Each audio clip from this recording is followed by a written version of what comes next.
Assalamualaikum warahmatullahi wabarakatuh. Yang terhormat dosen manajemen pemasaran 1 Pak Rizky Lamato. Yang terhormat teman-teman manajemen seperjuangan. Puji syukur atas kehadirat Allah Subhanahu wa taala yang telah memberikan kita kenikmatan yang luar biasa, dan tak lupa pula kita haturkan kepada Nabi besar kita, yaitu Nabi Muhammad SAW. Di kesempatan kali ini saya Iksan Amada sebagai moderator, dan topik yang kita bahas kali ini yaitu melaksanakan riset pemasaran dan menerima permintaan. Sebelum masuk ke pokok pembahasan, izinkan saya untuk memperkenalkan nama anggota kelompok 1. Di sini ada Dwi Rara, Fadila Apriliani, Nunung Panunggala, Lisa Asniar, Tamsil Baso, Firmansyah Putra Muhammad. Saya sebagai moderator akan mempersilahkan teman-teman untuk mempresentasikan materi kami, yaitu riset, pemasaran, dan meramal permintaan. Kepada pemateri dipersilakan. Pengertian riset pemasaran dan fungsi riset pemasaran. Riset pemasaran merupakan kegiatan penelitian dalam bidang pemasaran, yakni mulai dari perumusan masalah, perumusan tujuan dari riset pemasaran, pengumpulan data, pengolahan data, hingga interpretasi. Dari hasil riset pemasaran yang diperoleh, riset pemasaran dilakukan sebagai upaya memberi masukan bagi pihak manajemen. Riset pemasaran atau marketing research seringkali masih disamakan dengan riset pasar, market research. Padahal keduanya merupakan istilah yang berbeda. Riset pasar berfokus pada pasar yang telah ditentukan secara spesifik, sementara itu riset pemasaran memiliki arti yang lebih luas. Adapun fungsi riset pemasaran.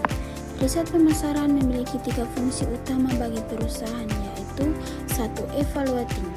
Fungsi evaluating dalam riset pemasaran ini juga termasuk ketika perusahaan ingin melakukan review terhadap brand position dibandingkan dengan produk pesaing. 2. Understanding. Fungsi riset pemasaran ini menekankan pada tujuan untuk memahami konsumen sebagai salah satu insight atau masukan yang sangat penting bagi perusahaan. Predicting. Fungsi riset pemasaran yang terakhir ini merupakan fungsi yang sebenarnya paling sulit untuk dilakukan. Ketika sebuah brand ingin membidik pasar baru, maka riset pemasaran selalu jadikan bahan acuan utama. Baik, sekian dari penjelasan saya persilakan kepada pemateri selanjutnya. Langkah-langkah melaksanakan riset pemasaran. 1. Merumuskan masalah. Proses perumusan masalah ini memang peranan yang sangat penting agar nantinya Anda dapat memahami dengan baik tujuan apa yang akan dicapai. 2. Menentukan desain riset. Desain riset adalah prosedur tentang cara pengambilan data, cara pengujian hipotesis, dan kemungkinan untuk mengumpulkan kuesioner melalui berbagai metode yang dibutuhkan. Penentuan desain riset biasanya bergantung pada parameter yang menentukan hasil sebuah riset. Yang ketiga, merancang metode pengumpulan data. Sumber data yang digunakan dalam suatu riset adalah data primer dan data sekunder. Data primer utama yang Anda butuhkan dan biasanya diambil langsung dari lapangan. Sedangkan data sekunder adalah data penunjang yang biasanya diambil dari buku atau referensi lainnya. Kedua data. 4. Mengambil sampel dan mengumpulkan data. Beberapa metode pengumpulan data yang bisa Anda gunakan, misalnya wawancara, observasi lapangan, kuesioner, atau studi dokumen riset lain yang sejenis. Hasil dari pengumpulan data tersebut selanjutnya perlu dihimpun menjadi sebuah database. Nah, ini adalah langkah riset pemasaran yang cukup penting, sebab wawancara mendalam tentu menjadi keunggulan. 5. Melakukan analisis dan interpretasi data. Data yang telah dikumpul selanjutnya perlu Anda analisis dan diinterpretasikan untuk bisa memperoleh kesimpulan. Mulailah dari editing, coding, tabulasi, analisa statistik, dan interpretasi data.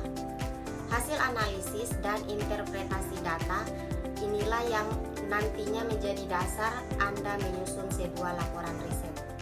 6. Menyusun laporan riset.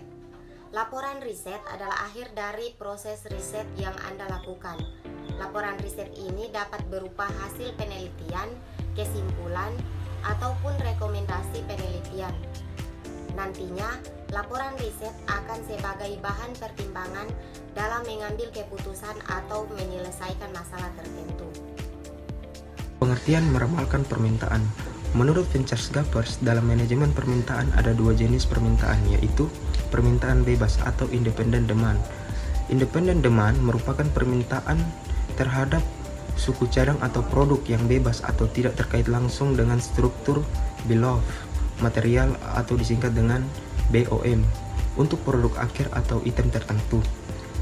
Permintaan tidak bebas atau dependent demand merupakan permintaan terhadap material, suku cadang atau produk yang terkait langsung dengan diturunkan dari struktur bill of material untuk produk akhir dan item tertentu. Peramalan. Metode peramalan permintaan dapat dibagi menjadi dua jenis utama, yakni sebagai berikut. Yang pertama, peramalan jangka pendek atau short terms. Peramalan jangka pendek dibuat untuk memenuhi target permintaan pasar dalam jangka pendek. Misalnya, persiapan kebijakan penjualan yang sesuai untuk meningkatkan penjualan. Perencanaan tepat untuk persediaan agar sesuai dengan permintaan. Yang kedua, peramalan jangka panjang atau long terms. Peramalan jangka panjang adalah asumsi yang dibuat untuk memenuhi target dalam jangka panjang, seperti perencanaan modal atau aset. Dari kedua jenis metode perusahaan tersebut, baik perkiraan permintaan jangka pendek atau jangka panjang, sama-sama digunakan sesuai dengan kebutuhan perusahaan. Baik, materi selanjutnya akan dibawakan oleh teman saya. Jadi saya akan menjelaskan tentang faktor-faktor dan langkah berikut yang harus dipertimbangkan untuk melakukan peramalan permintaan demand forecasting jangka pendek dan jangka panjang. Yang pertama, mengidentifikasi metode yang paling relevan untuk peramalan. Yang kedua, memprediksi faktor-faktor yang terlibat yang dapat mempengaruhi permintaan produk. Yang ketiga, memperoleh data tentang faktor-faktor yang dapat mempengaruhi permintaan. Yang keempat, menemukan hubungan yang paling sesuai antara variabel bebas dan variabel terikat. Yang kelima, mempersiapkan ramalan permintaan dan menganalisis hasilnya. Yang keenam, perkiraan permintaan dapat dilakukan dengan mengikuti langkah-langkah yang di atas. Mungkin hanya itu yang bisa saya jelaskan. Saya serahkan kepada moderator.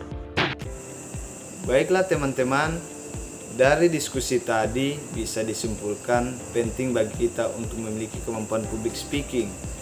Dan tentu kita semua berharap agar kita bisa mengasah kemampuan ini secara terus-menerus. Terima kasih atas atensinya teman-teman. Sekian dari kelompok 1. Wassalamualaikum warahmatullahi wabarakatuh.